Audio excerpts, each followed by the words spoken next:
আল্লাহু আল্লাহু আল্লাহু আল্লাহ। দোয়া কি তাদের কবুল হয় যারা হতাশায় নিমজ্জিত থাকে? দোয়া তো তাদেরই কবুল হয় যারা ধৈর্য ধারণ করে। তুমি দিক বিদিক খুঁজে পাচ্ছ না, এর মানে এটা নয় যে রব তোমার জন্য কোনো গন্তব্য লিখে রাখেনি। এর মানে এটাও নয় যে তুমি ব্যর্থ। সফলতা তো তারাই পেয়ে থাকে যারা ব্যর্থতার মধ্য দিয়ে পর্যবসিত হয়ে সফলতার দিক খুঁজে একমাত্র তার রবের দিকে অগ্রসর হয়ে। তাহাজ্জুদ এমন একটি ইবাদত যে ইবাদতের জন্য কিছু মানুষের ভাগ্য নির্ধারিত হয়ে থাকে, যারা তাদের ভাগ্য গুণে এই ইবাদতে অংশগ্রহণ করতে পারে এবং তার রবের সান্নিধ্যে আসতে পারে এবং তাদের তকদিরের উন্নয়ন সাধিত করতে পারে। এমন একদিন আসবে যেদিন আপনি নিজেই বুঝতে পারবেন কষ্টের মধ্যেই রয়েছিল স্বস্তি।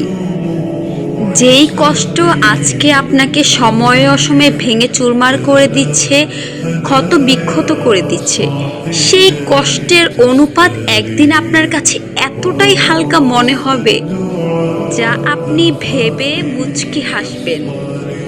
হ্যাঁ, এমনটাই হবে আপনার সাথে।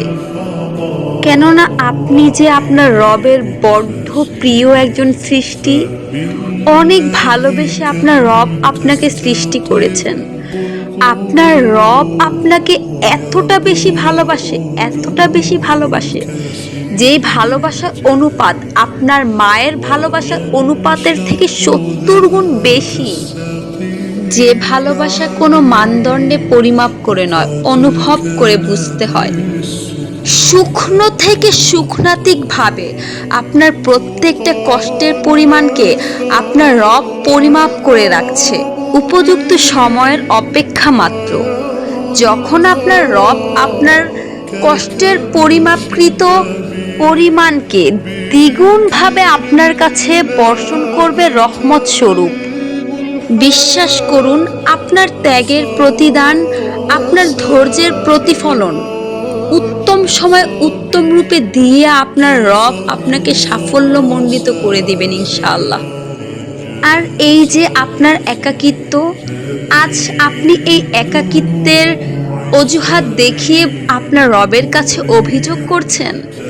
আপনি তো এই অভিযোগ করার ক্ষমতাও পেতেন না যদি আপনার রব আপনাকে না ভালোবাসতেন, যদি আপনার রব আপনাকে কাছে না রাখতেন।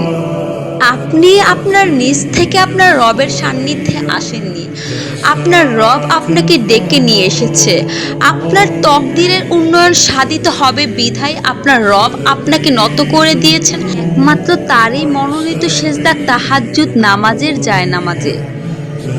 তাহাজ্জুদ নামাজের জায়নামাজটা আপনি কান্না করে ভিজিয়ে ফেলেছেন। আপনার অশ্রুসিক্ত নয়নে আপনার রবের কাছে কিছু চেয়েছেন, দুহাত তুলে রবের কাছে বলেছেন, দেখুন আমার রব, আজকে আমি খালি হাতে আপনার কাছে এসেছি, কিন্তু আমি খালি হাতে ফিরতে চাই না। আমি জানি যে আপনি আমাকে কখনোই খালি হাতে ফিরিয়ে দেবেন না।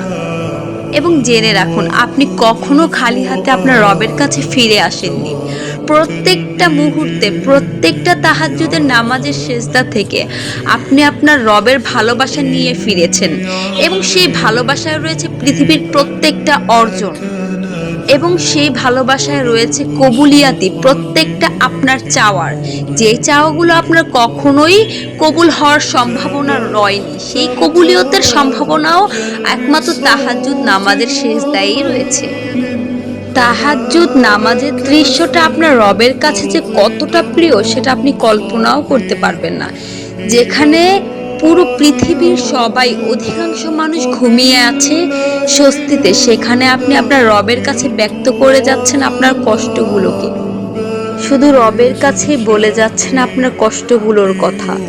যে ব্যথা পৃথিবীবাসীর কাছে অজানা, সেই ব্যথা আপনার রবের কাছে জানা।